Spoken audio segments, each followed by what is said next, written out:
दिहाड़ी और छोटे किसान के हालात इंतहाई मुश्किल हैं। बीज, खाद और पानी की कीमतें आए रोज़ बढ़ रही हैं और पेट्रोल और डीजल की बढ़ती कीमतों की वजह से काश्तकारी के अखराजात भी बढ़े हैं। इसी वजह से फसल की पैदावारी लागत पहले से ज़्यादा हुई है, मगर दूसरी तरफ फसल की तकसीम और मंडी के नाकस निज़ाम की वजह से फसल की कीमत गिर गई है, जिसकी वजह से किसानों की आमदन हर साल कम से कम तर होती चली जा रही है। मिसाल के तौर पर अगर हम गन्ने की फसल का जायज़ा लें तो मालूम होता है कि चीनी बनाने वाली फैक्ट्रियों ने गरीब किसानों को एक माफिया के ज़रिए जकड़ रखा है। ये माफिया किसानों को अपनी खून पसीने से उगाई फसल इंतहाई कम कीमत पर बेचने पर मजबूर करता है। यही ज़्यादती हम कपास खेत मजदूरों के साथ होते देख सकते हैं, जहां उन्हें किसी हिफाजती इक़दाम के बगैर खेत में काम पर मजबूर किया जाता है। इससे वो सांस की बीमारियों और कैंसर जैसे मुज़ी अमराज में मुब्तला हो जाते हैं।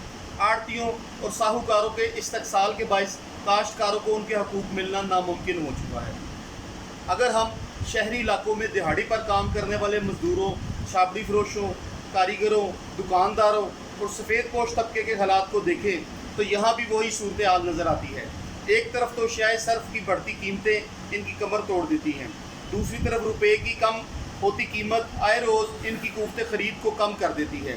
एक तरफ अमीर तबका ज़हीरा दोज़ी और ग्रान फरोशी जैसे नजायज़ हथकंडों से अपनी दौलत बढ़ाता है, तो दूसरी तरफ आवाम बिजली, गैस और पेट्रोल की कीमतों से बुरी तरह मुतासर होती है।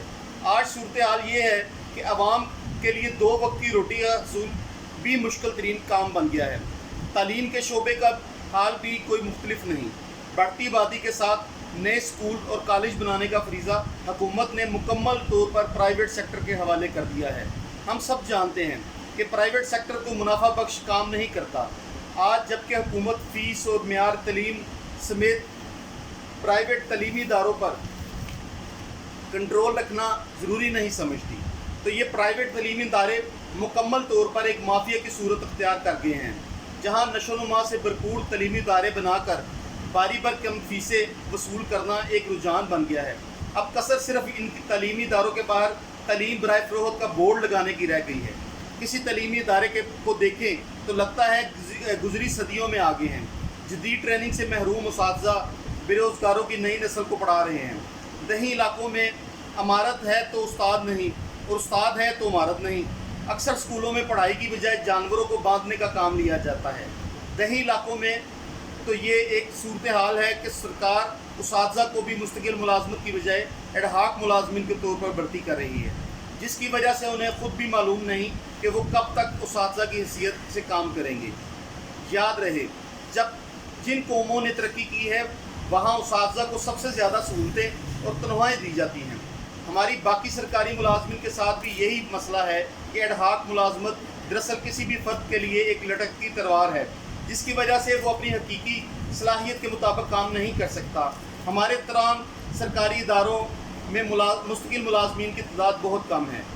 हम वतन दोस्तों, हमारे मुल्क की 51% आबादी ख़वातीन पर मुश्तमिल है, जिनके साथ सख्त मुआशी और समाजी नाइंसाफ़ी मुसलसल हो रही है। किसी भी शोबा में ख़वातीन को मुनासिब मौक़ा फ़राहम नहीं किए जा रहे। ख़वातीन को समाजी तौर पर दबा कर रखा जाता है और उनकी अहमियत बच्चे पैदा करने वाली मशीन के सिवा कुछ नहीं।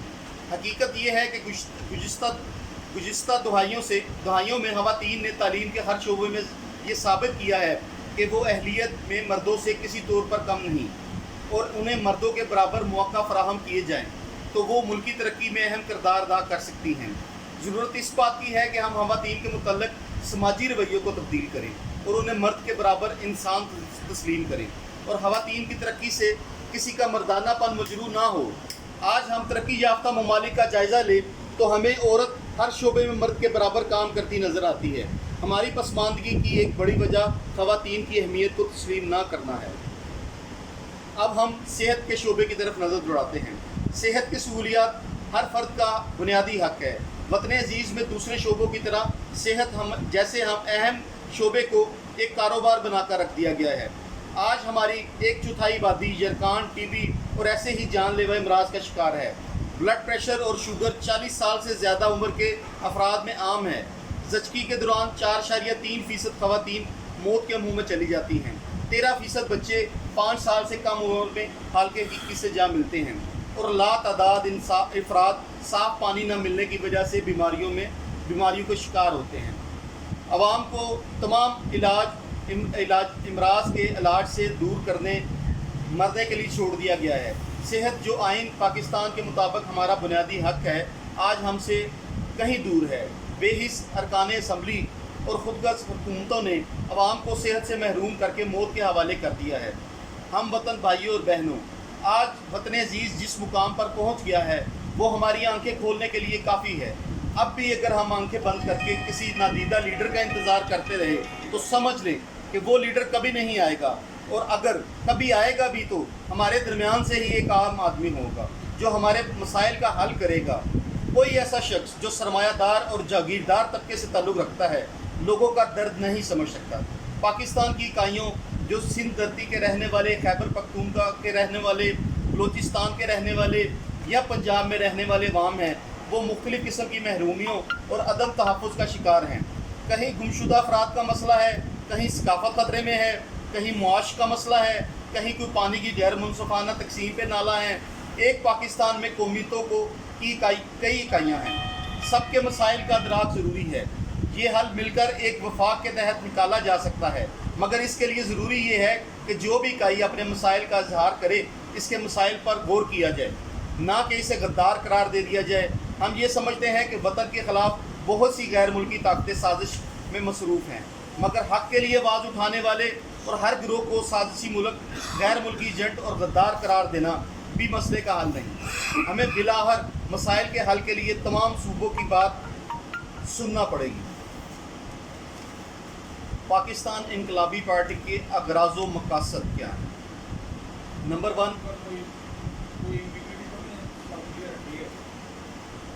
ون، پاکستان کے معاشی، سیاسی اور سماجی ڈھانچے کو مکمل طور پر تبدیل کر کے عوامی جمہوری نظام قائم کرنا۔ باتیں میرے خیال سمجھ آ جائیں گی، پہلے یہ ہو چکی ہے۔ نمبر دو،